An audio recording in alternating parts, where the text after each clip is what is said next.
గౌరవనీయులు పూజ్యులు దినజయ స్వామి గారు, గౌరవనీయులు పెద్దలు retired chief justice Shri Ramana గారు, గౌరవనీయులు రఘురామకృష్ణరాజు గారు, మురళీమోహన్ గారు, గౌరవనీయులు తెలంగాణ రాష్ట్ర మంత్రివర్గ సభ్యులు తుమ్మల నాగేశ్వరరావు గారు, నారాయణమూర్తి గారు, కనికళ్ల భరణి గారు, చంద్రబోస్ గారు, అశోక్ తేజ గారు, వేణుగోపాలాచారి గారు, శ్రీనివాసరెడ్డి గారు, మేడసాని మోహన్ గారు, ఈ రోజు ఈ కార్యక్రమానికి ఇచ్చేసినటువంటి సోదరులందరికీ నమస్కారాలు.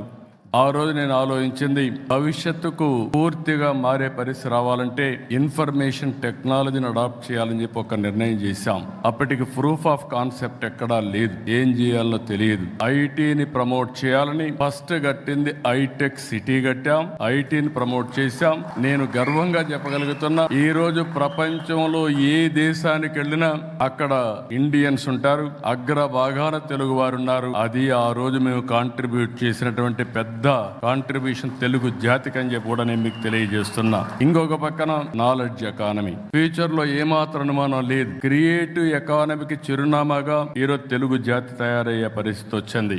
ఆ రోజు హైటెక్ సిటీ అంటే అందరూ ఎగతాళి చేశారు, అక్కడి నుంచి కొంతమంది అందిపుచ్చుకున్నారు, బ్రహ్మాండంగా ముందుకెళ్లారు. మనం అందరం కూడా ఒక ఇన్స్పైరింగ్ టైంలో ఉన్నాం. మీరందరూ గుర్తుపెట్టుకోవాల్సిన అవసరం ఉంది, కష్టపడవలసిన అవసరం లేదు, స్మార్ట్ గా పనిచేయాలి. మేమేదో 24 గంటలు పనిచేస్తున్నాం, ఆ రోజులు అయిపోయినాయి. ఈ రోజు మనం చేయాల్సిన స్మార్ట్ గా పనిచేసే రోజులు వచ్చాయి. ఈ మాట మళ్ళీ చెప్తున్నా. ఎందుకు ఈ మాట వాడుతున్నానంటే, ఈ రోజు నాలెడ్జ్ ఎకానమీలో హిస్టారికల్ డేటా అంతా ఉంది. ఇంకొక పక్కన మీరు చూస్తే ఏ ఫీల్డ్ అయినా కావచ్చు, అదే సమయంలో ఇంకొక పక్క చూస్తే ఆర్టిఫిషియల్ ఇంటెలిజెన్స్ వచ్చింది, ఇంకొక పక్క చూస్తే real time data, real time collect చేసే అవకాశం వచ్చింది. ఐఓటీస్ గానీ, లేకపోతే వేరబుల్స్ గానీ, సెటిలైట్ గానీ, డ్రోన్స్ గానీ, సీసీటీవీ కెమెరాస్ అన్ని వచ్చాయి. అంటే ఈ రోజు కావాల్సిన లీడర్స్ కావాలి, అడాప్ట్ చేసుకునే నాయకత్వం కావాలి. అందుకే నేను ఈ మధ్య కాలంలో మీరు చూస్తే, ఆ రోజు హైటెక్ సిటీ ఐటీ, ఈ రోజు క్వాంటమ్ వ్యాలీ విత్ ఏఐ అని చెప్పి కూడా నేను మీకు తెలియజేస్తున్నా.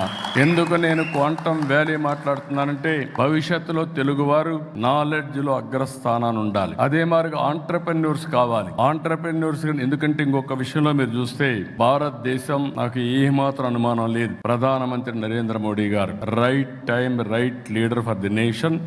ఇది నేను చాలా స్పష్టంగా మీ అందరికి విజ్ఞప్తి చేస్తున్నా.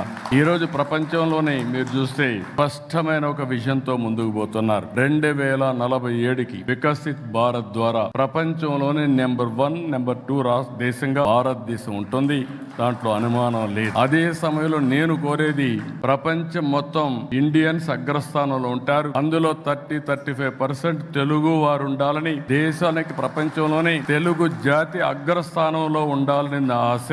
అది కూడా సాధ్యం అవుతుందని చెప్పి కూడా నేను మీకు తెలియజేస్తున్నా. క్రియేటివ్ ఎకానమీ, ఏది చూసినా మీరు చేసే పని డిఫరెంట్ గా చేయడమే, లేకుంటే 10 మందికి అర్థమయ్యే విధంగా సొల్యూషన్ ఇవ్వగలిగితే, యూస్ కేసెస్ తయారు చేయగలిగితే ఫ్యూచర్ దీనికి ఎంతో ఉంటుంది. ఇది చూసినప్పుడు నాకు అనిపించింది, మొన్ననే క్రియేటివ్ ఎకానమీలో 2 సిటీస్ ని క్రియేట్ చేస్తున్నారు. ఒకటి బాంబేలో, రెండోది అమరావతిలో. అమరావతి క్రియేటివ్ ఎకానమీ చిరునామాగా ఉంటుంది. ఈరోజు హైదరాబాద్ ఉంది. హైదరాబాద్ ని మీరు చూస్తే one of the most liveable city.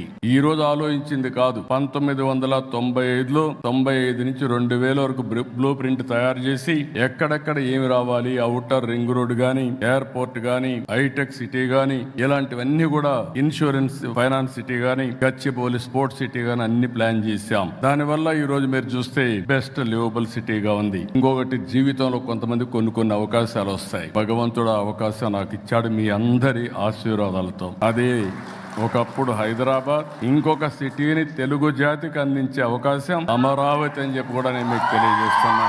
భారతదేశంలోనే కాదు, ప్రపంచంలోనే ఏ టాప్ సిటీస్ ఇండియాని చూస్తే 1 and 2గా అమరావతి, హైదరాబాద్ ఉంటాయని చెప్పి కూడా మీ అందరికీ విజ్ఞప్తి చేస్తున్నా. అది తెలుగు వారి శక్తి, అది ఉండాలని చెప్పి నేను మనస్ఫూర్తిగా ఆకాంక్షిస్తున్నా. ఇలాంటివి చూసినప్పుడు మళ్ళీ ఒకసారి మీ అందరిని నేను కోరేది, ఏది చేయాలన్న విశ్వసనీయత కావాలి.